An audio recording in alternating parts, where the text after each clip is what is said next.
Good day mga papi, nagkita na naman tayo. At ngayong araw gagawin na natin ang part 5 ng ating buhay MC Taxi. So ayan. May nakuha na rin tayo na booking at may tatakbuhin tayo na 2.4 kilometers.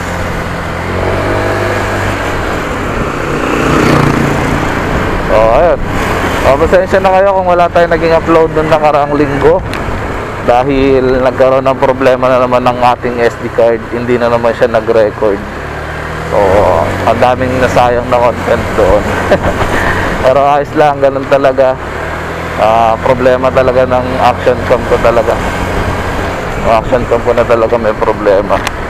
Kailangan ko na siguro talaga mag-ipon para makapag-upgrade ng konti, ano. So ayun lang. So puntahan na natin yung pick up natin dahil medyo malayo-layo pa to. So tara, puntahan na natin pick up natin.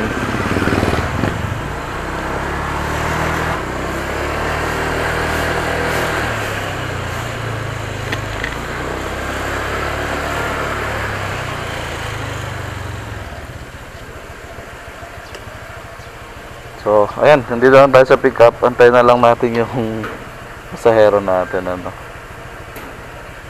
Ma'am Cristel po. Shower ka po kayo, ma'am. Ito po. Ay, dalawa. Ito po, ma'am. Ito po.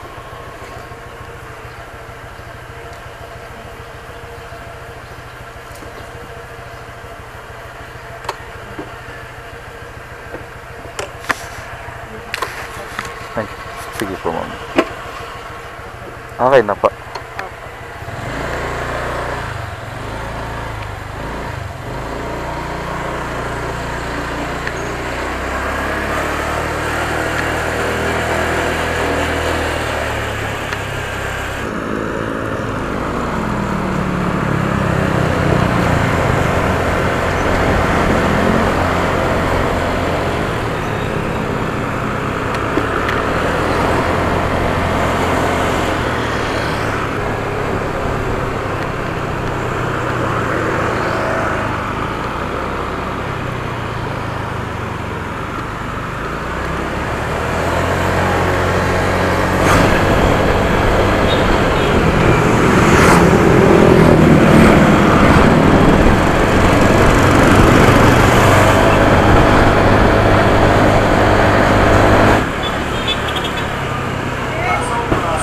Presyo Divisoria, 10.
$140 lang po.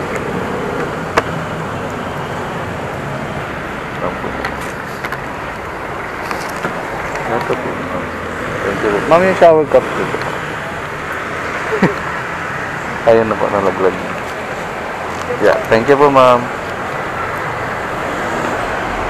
So, ayun mga papi, nahatid na natin yung pasahero natin dito sa Mayol po banda. At nagbiyahe tayo ng 9.7 kilometers mula Bagbag hanggang dito, ano. May persimum na 140 pesos. Tapos 140 pesos din yung binigay niya sa atin, no. Binigyan niya tayo ng 200, tapos sinuklian natin siya ng 60 pesos, no. So ayun, habang naulit tayo ng booking, pero alam ko dito matatagalan tayo magantay ng booking dito kasi bibihira ang booking dito eh. So ayun, tara habang matayo ng booking.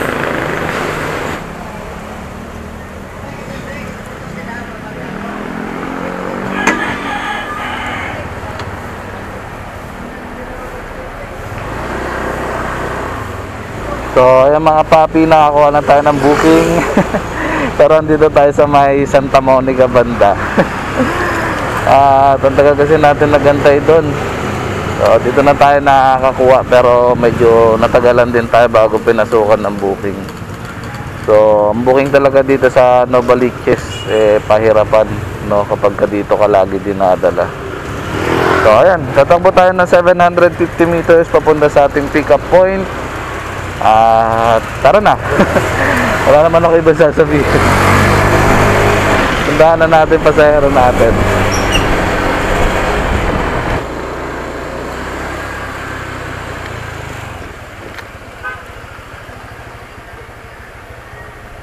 So ayan, dito na tayo. Antayin lang natin yung pasahero natin lumabas.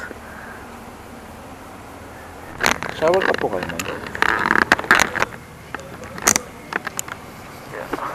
Eto po, ma'am.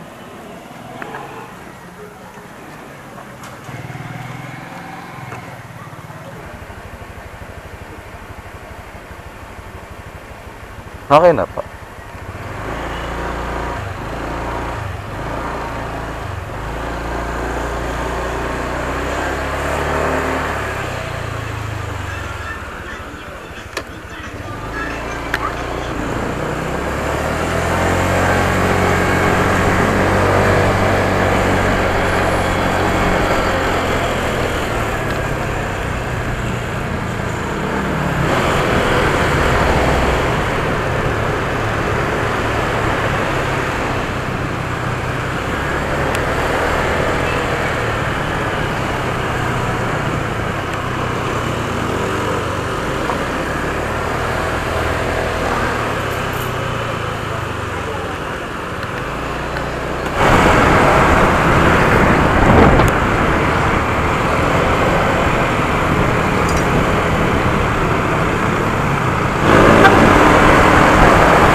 Dito na lang po.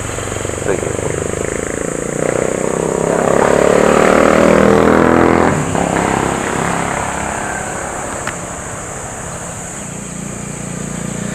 $133 lang po. Ito po. Thank you po. Thank you, ma'am. So, ayan mga papi, nahatid na natin si ma'am dito sa may UP Diliman at tumakbo tayo or nagbiyahe tayo ng saktong 9 kilometers at may fare si ma'am na 133 pesos, ano. So, ayan. Labas muna tayo ng UP.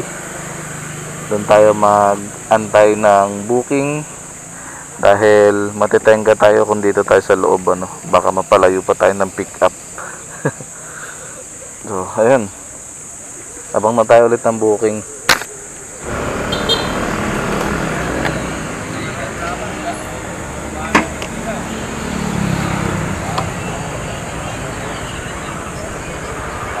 Nakakuha na tayo ng booking mga papi.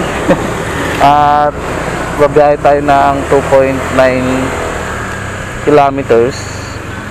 So, lalabas pa tayo ng Commonwealth. Ay, layo ng pick up natin ngayon. Pero kaysa wala, 'di ba? Pwede na rin 'yan.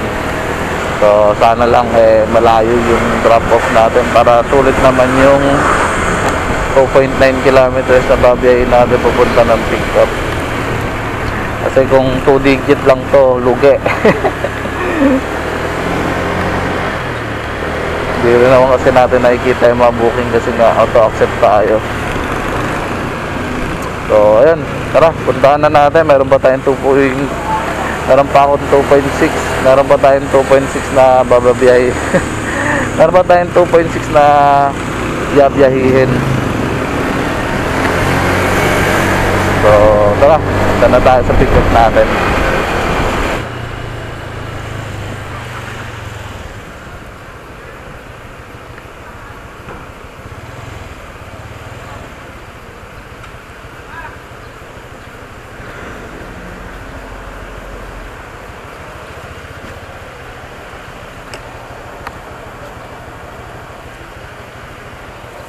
Sir John Paul po. Shower ka po kayo, sir? Shower ka po. Hindi na. Hindi na po. Saan ka pinapunta ng app? Doon po. Naikot ka sa Oo. isa. Kaya bumalik pa po ako eh. Sa iba yun, no? Oo nga po eh. Hindi, double check ko sa tama yung pin, pero yung pinapapunta ka ng map, Doon po yung sa pasada sa labas. Oo po. Ito yung isip na pumunta rin.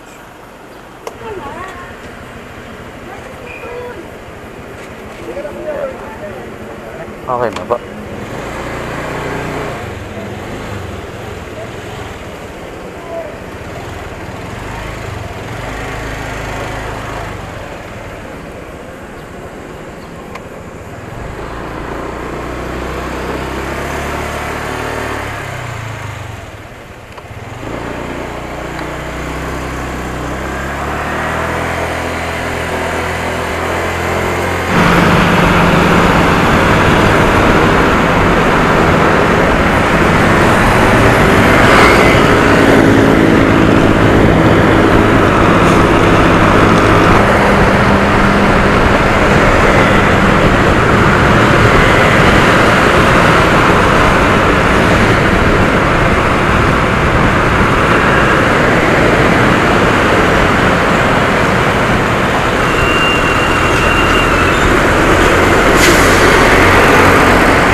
Dito na lang po. Sige po. Sige po.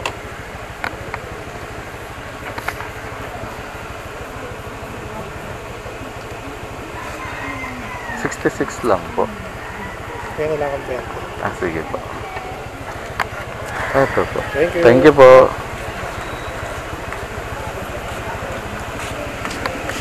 So ayun, mapapi, natin na natin yung pasahero natin.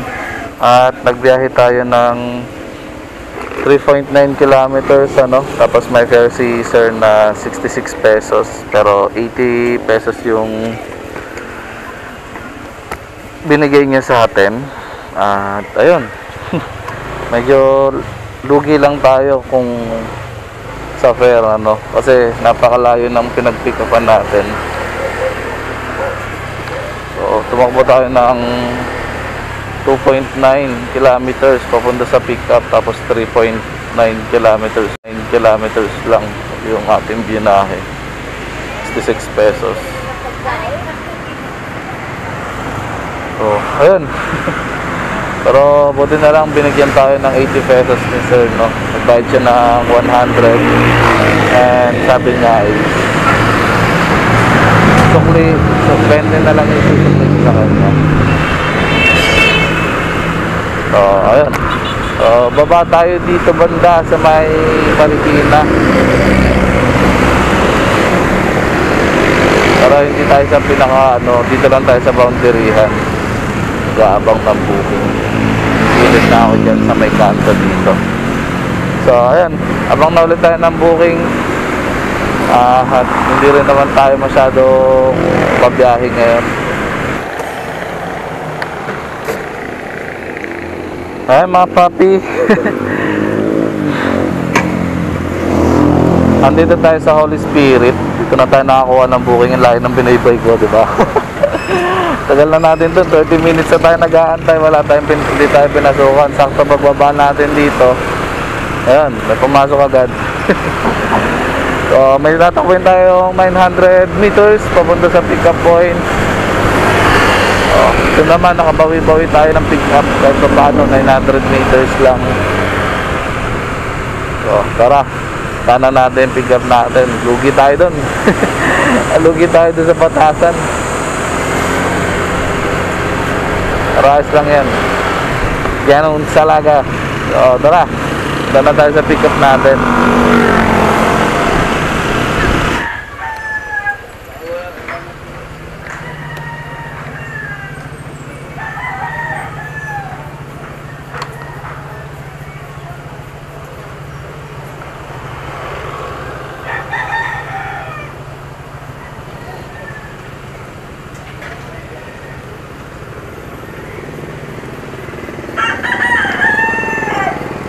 So ayan, dito na tayo sa pick up. Wait na lang natin pasahero natin.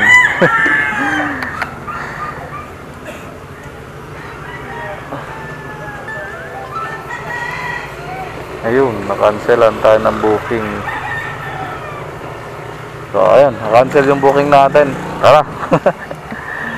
Kung kailan nandito na tayo, saka pa kinancel. So tara, alis muna ulit tayo dito dahil kinancel yung booking ng pasahero natin.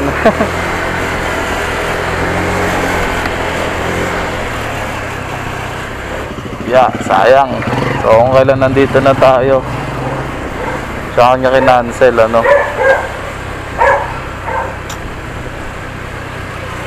Ay nako. So nagsayang tayo ng gasolina punta sa pick up. Okay lang sana yung ano eh, okay lang sana kung kinancel na agad eh, no? Yung pagkakuha pa lang ng booking mo, kinancel na agad nila. Cancel niya na agad.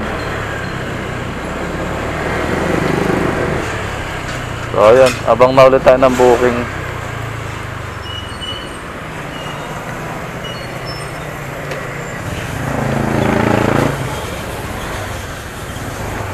So ay mga papi,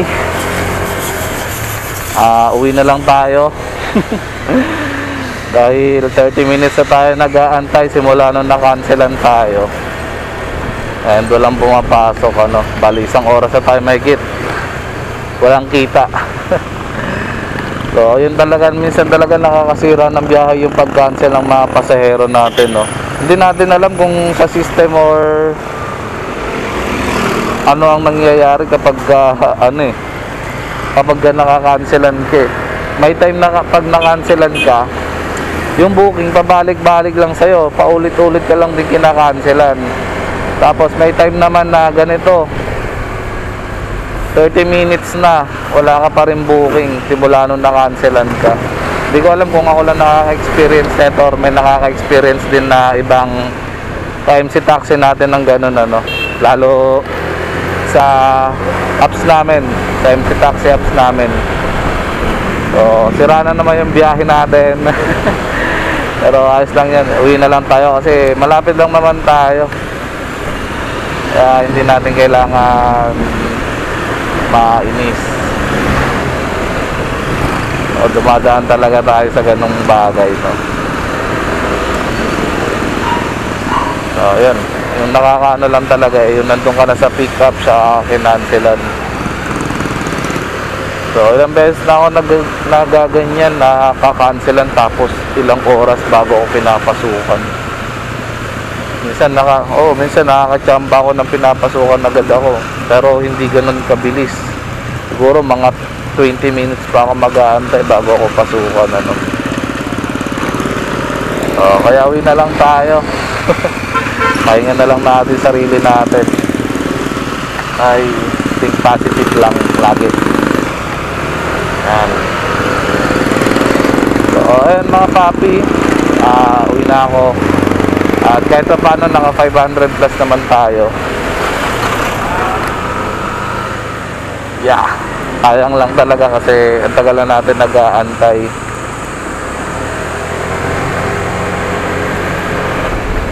Isang oras mahigit tayo na walang kinita, no? Kasi paghatid natin doon, 30 minutes na tayo doon sa Batasan, wala tayo nakuha. Tapos bumaba tayo dyan, wala rin tayo nakuha. Ay, may nakuha pala tayo kaso kinancelan. So nasagaantay tayo, 30 minutes na, wala pa rin. Kaya nga uwian na lang. Ito kasi yung bagay na nakakawala ng gana magbiyahe. Yung natenga ka ng matagal tapos pinasukan ka, tapos pagdating mo dun sa pick up, pakancelan ka lang. Masama doon, nandun ka na sa pick up siya kinancelan. Yun yung nakakapanghina na biyahe. Yun yung nakakapanghinang sa aming mga MC taxi, no?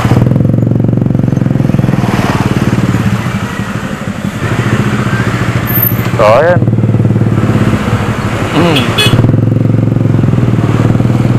Hanggang dito na lang muna mga papi. At maraming salamat.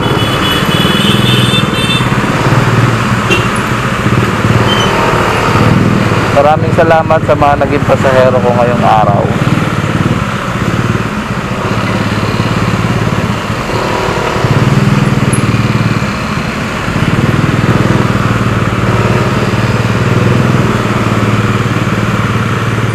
At maraming salamat din sa inyo sa pagsama sa akin dito sa pagbiyahe kay Angkas. At hanggang sa susunod natin pagkikita. Ride safe always. Bye-bye.